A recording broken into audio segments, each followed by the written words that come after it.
أعوذ بالله من الشيطان الرجيم بسم الله الرحمن الرحيم سبحانك لا علم لنا إلا ما علمتنا إنك أنت العليم الحكيم رب اشرح لي صدري ويسر لي أمري واحلل عقدة من لساني يفقهوا قولي رب زدني علما صدق اللہ العظیم۔ آج کے سبق میں انشاءاللہ تعالی آخر میں آپ کو ایک وظیفہ ذکر کروں گا کہ ایک روایت کے اندر آتا ہے، حضرت علی رضی اللہ عنہ نے فرمایا کہ جو بندہ اس عمل کو کرے، اگر اس کے اوپر پہاڑ جتنا بھی قرضہ ہوگا اللہ اس قرضے کی بھی ادائیگی کرے گا۔ انتہائی مجرب عمل ہے، لیکن اس کا تعلق بھی یقین کے ساتھ ہے کہ فرمایا ہے کہ اگر اس کے اوپر پہاڑ جتنا قرضہ ہوگا اللہ اس قرضے کی بھی ادائیگی کرے گا۔ آج کے سبق کے اندر یہود کے ایک گمان فاسد اور ان کے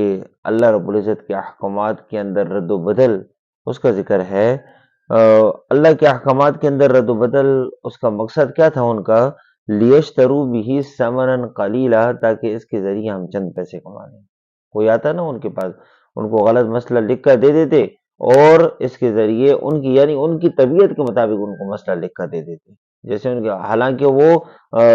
اللہ کے حکم سے ہٹ کر ہوتا لیکن ان کی طبیعت کے مطابق ہوتا، ان کو لکھ کر دے دیتے، اس پر ان سے پیسے کماتے۔ لیشترو بھی ثمنا قلیلا، تو اللہ نے کیا فرمایا؟ فویل لہم مما کتبت ایدیہم، پھر افسوس ہے ان کے ہاتھوں پر لکھنے، ان کے ہاتھوں کے لکھنے پر، ہاں، کہ جن ہاتھوں سے انہوں نے لکھا ہے ان کے لکھنے پر وہ افسوس ہے۔ وویل لہم مما یکسبون، اور افسوس ہے ان کی کمائی پر، یعنی غلط چیز لکھ کر اس سے پیسے کمائے تو ان کے لکھنے پر بھی افسوس اور ان کی اس کمائی پر بھی افسوس، ہاں، یعنی غلط مسئلہ بتانے پر، ہاں۔ اور جس طرح ایک روایت کے اندر آتا ہے کہ اس سے مراد آپ صلی اللہ علیہ وسلم کی صفات کے بارے میں جو تورات کے اندر لکھا ہوا تھا کہ آپ صلی اللہ علیہ وسلم کی یہ صفات ہیں،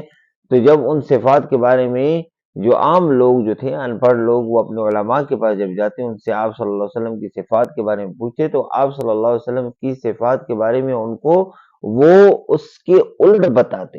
اب جب وہ الٹ بتاتے تو وہ تو ان پڑھ لوگ تھے، ان پڑھ ہونے کی وجہ سے وہ آپ صلی اللہ علیہ وسلم کی صفات کی جب الٹ انہوں نے سنی کہ اس طرح نہیں ہے، اس طرح کی صفات ہیں، تو اس پر وہ آپ صلی اللہ علیہ وسلم کے ساتھ انہوں نے ضد شروع کر دی اور آپ صلی اللہ علیہ وسلم پر ایمان نہیں لائے، ان کے اس عمل پر جو انہوں نے غلطی کی، اس عمل پر ان کے علماء کی جو غلطی تھی۔ تو اور دوسرا ان کا جو دوسری بات یہ ہے کہ ان کی ایک گمان فاسد گمان کیا تھا ان کا؟ لن تمسنا النار الا ایاما معدودہ، کہ ہمیں آگ ہرگز نہیں چھو سکتی الا ایاما معدودہ، مگر گنتی کے چند دن۔ جس طرح ایک روایت کے اندر آتا ہے نا کہ ان کا یہ گمان تھا کہ دنیا کی ساری جو عمر ہے نا وہ 7,000 برس اس دنیا کی عمر ہے، تو ہر 1,000 کے برس میں ایک دن ہمیں یعنی آگ کے اندر جلنا پڑے گا۔ اور ایک روایت کے اندر آتا ہے کہ انہوں نے کہا کہ جو ہمارے آباء و اجداد نے گوسالہ پرستی جو کی تھی، یعنی اس بچڑے کی جو عبادت کی تھی، اس عبادت کی وجہ سے ہمیں 40 دن تک عذاب کے اندر جانا پڑے گا، یعنی ہمیں عذاب ہوگا، آگ کا عذاب ہوگا، تو اس 40 دن کے بعد ہمیں عذاب نہیں ہوگا، اور اس وجہ سے، اور ان کا یہ ایک گمان تھا کہ جہنم کے اندر ہم نہیں جائیں گے اور جنت کے اندر صرف اور صرف یہود اور نصارہ جائیں گے، یہود اور نصارہ یہ جنت کے اندر جائیں گے، یعنی وہ جنت کے اندر اور کوئی بھی نہیں جائے گا، صرف ہم یہود اور نصارہ جائیں گے اور ہمیں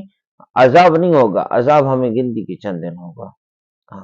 وقالوا لن تمسنا النار الا ایاما معدودہ قل اتخذتم عند الله عهدا فلن يخلف الله عهده وام تقولون على الله ما لا تعلمون، اس لیے آپ صلی اللہ علیہ وسلم سے فرمائے کہ ان سے کہہ دو، ان سے کہہ دو، کیا تم نے اللہ سے کوئی عہد لے لیا ہے؟ کیا تمہارے ساتھ کوئی اللہ رب العزت کا کوئی عہد نامہ ہے کہ تمہیں عذاب نہیں ہوگا؟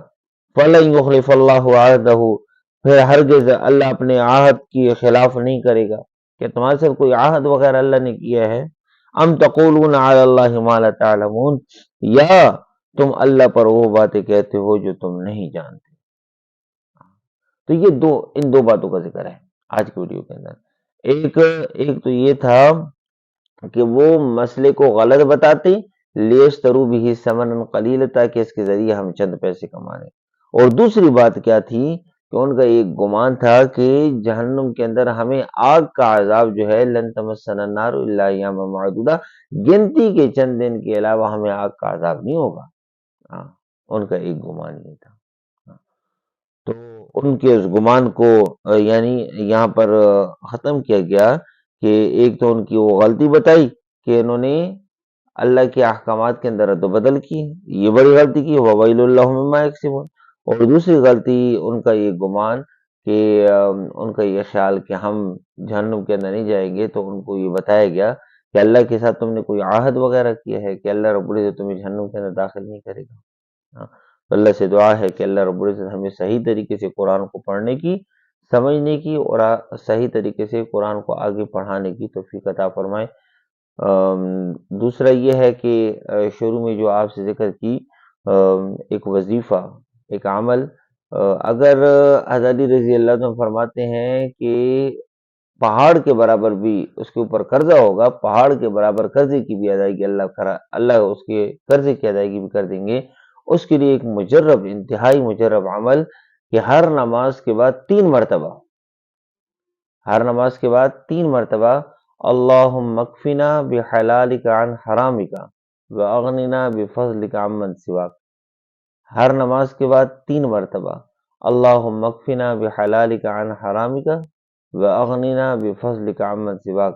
یہ اللہم اکفنا بحلالک عن حرامک یہ بھی پڑھ سکتے ہیں، اور یہ بھی پڑھ سکتے ہیں اللہم اکفنی بحلالک عن حرامک واغننی بفضلک عمن سواک، یہ دونوں طریقوں سے پڑھ سکتے ہیں۔ اللہم اکفنی بحلالک عن حرامک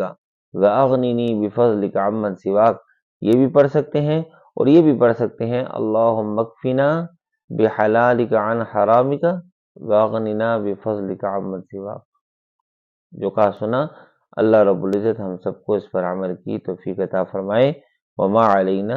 الا البلاغ۔